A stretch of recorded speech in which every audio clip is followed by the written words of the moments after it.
The story begins in a support group for those in abusive relationships. Robert Montague Renfield is among them.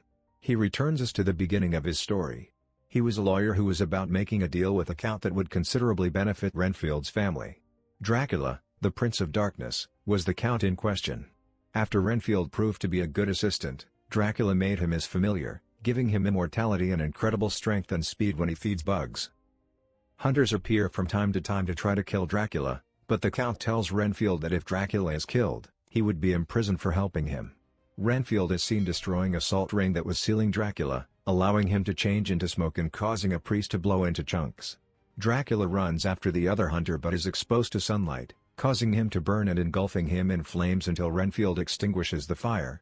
They must then continuously relocate to keep other hunters off their track, and Renfield takes them to New Orleans until Dracula regains all of his power. Renfield has become tired and weary of bringing victims for his master. Caitlin, one of the women in the support group, talks about her junkie boyfriend, Mitch. Renfield decides that bringing criminals to Dracula instead of innocents will make him feel less guilty. He finds Mitch and his goons in a warehouse and knocks down two of them, but Mitch is murdered by a hitman named Apache Joe. Renfield is sliced across the stomach by Joe, but he consumes a bug and uses his strength to knock Joe's head off his shoulders, sending it flying towards the automobile of local mobster Teddy Lobo. Teddy escapes the scene. Officer Rebecca Quincy and her partner Chris are doing drunk driving checks when Teddy approaches the area. Rebecca recognizes him, and Teddy starts driving away since he has a lot of cocaine in his car. Rebecca blasts out his tires, so he runs until she throws her baton at his head, knocking him out. Unfortunately, the Lobos family hires a good lawyer to get Teddy out before he can expose his criminal family's operations.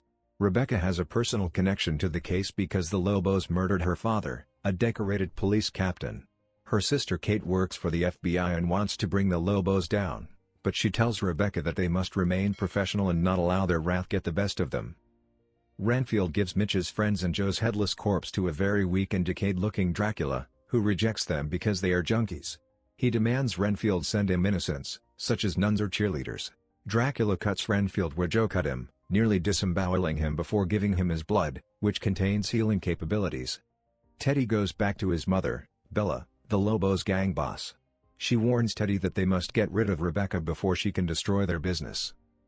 Renfield reluctantly travels to a nearby restaurant to look for innocents, just as Rebecca and Chris arrive because a pen they discovered at a crime scene, that Renfield used to stab Joe, came from the same place. Teddy and his fellow Lobos goons arrive to kill Rebecca. Teddy threatens Rebecca, but she tells him to pull the trigger before she does anything. She then mocks Teddy, claiming that he has probably never shot anyone. Renfield eats a fly and tackles Teddy, allowing Rebecca the chance to fight. Renfield severs limbs and stabs Lobos with forks, killing everyone but Teddy, who escapes. Rebecca thanks Renfield for his assistance, and he seems to be charmed with her. Renfield returns to his lair, where Dracula has claimed some victims to partially recover his normal shape. He then explains to Renfield how he plans to rule the world once he reaches full power, planning to build an army of familiars to do his bidding.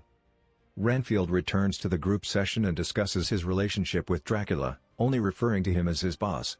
The group pushes Renfield to take efforts to improve his life away from Dracula, such as seeking his own flat and pursuing his own happiness.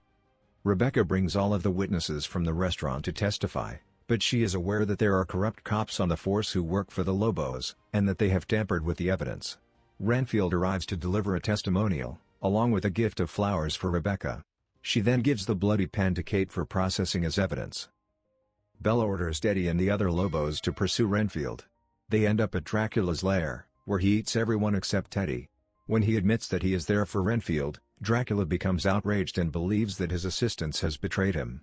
Dracula arrives at Renfield's flat, entering because there is a welcome mat in front of the door. He chastises Renfield for leaving him and attempting to be independent. Dracula also accuses him of being a monster for abandoning his wife and daughter to work as an assistant. Renfield tries to apply strategies from a book handed to him at the support group, but Dracula steals it and discovers a sticker identifying the location of the church where the group meets. Renfield runs after him. Renfield goes to the church to warn the group and get them out, but when Dracula comes, Mark, the group leader, mistakenly invites him inside. He reveals himself to the gathering before killing and feeding on them. He insults Renfield before leaving, and Rebecca and Chris arrive moments after to arrest Renfield for believing he murdered everyone. As Rebecca leads Renfield away in handcuffs, a slew of patrol cars arrive, along with Bella and the Lobos, confirming Rebecca's fears that the cops, including Chris and Captain Browning, are conspiring with the criminals.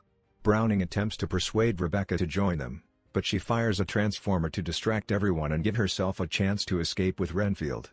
Rebecca is shot in the shoulder but manages to escape. Renfield takes Rebecca into his flat to hide. He remains handcuffed so she can trust him, and he admits that he has worked for Dracula for generations. Rebecca then receives a call from Kate, who confirms that the DNA on the pen has been linked to killings around the world for decades. Renfield and Rebecca try to leave the flat, but a SWAT force of corrupt cops storms the building to catch them. Renfield eats ants and then annihilates the officers by tearing them apart, pulling them limb from limb, trampling skulls, ripping a man's face off, and even impaling two men with severed arms. Rebecca is frightened, but pleased to have been saved. Dracula returns to Teddy and offers to team up with the Lobos to assist the Count build an army for his ultimate goal of world conquest. Teddy brings Dracula to meet with his mother, where he decapitates Browning and reveals himself to Bella, who is impressed. Renfield and Rebecca are outdoors in public, and Renfield tells her about his history and how he regrets leaving his wife and kid behind to benefit himself. Dracula then telepathically speaks with Renfield, taunting him, while Rebecca attempts to call Kate only to have Bella answer. She informs Rebecca that they have Kate, so she and Renfield arm themselves and prepare to face Dracula and the Lobos. When the two get at the Lobos building, they discover Teddy and the other Lobos have been transformed into familiars with superpowers. Rebecca goes to find Kate while Renfield battles the Lobos, killing them all until only Teddy remains. Teddy boasts about his abilities, but Renfield tells him it's a curse. Teddy almost beats him up until Renfield grabs and swallows a bug. He kicks Teddy so hard that he vomits blood and brutally shits himself to death. Rebecca realizes Kate has already died after being brutally beaten by the Lobos.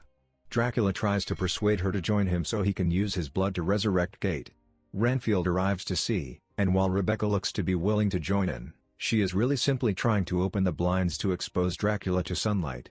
He transforms into bats and flees till the two catch up with him. He knocks Renfield out and attempts to kill Rebecca, but she shoots Dracula in the foot, causing him to bleed on Renfield and giving him the boost he requires. Renfield rips Dracula's fangs out and crushes his face. Rebecca then traps the Count in a cocaine ring after saying the incantation. Renfield and Rebecca then beat him to a pulp before cutting him apart and burying his remains in cement and dropping them into a sewer. The two use Dracula's blood to resurrect Kate, and she and Rebecca arrest Bella. After capturing his killer, the sisters believe they have made their father proud. Renfield then uses Dracula's blood to revive the support group, who are grateful but also traumatized by being dead. Renfield and Rebecca are now close friends, and he is preparing for his new life as a free man.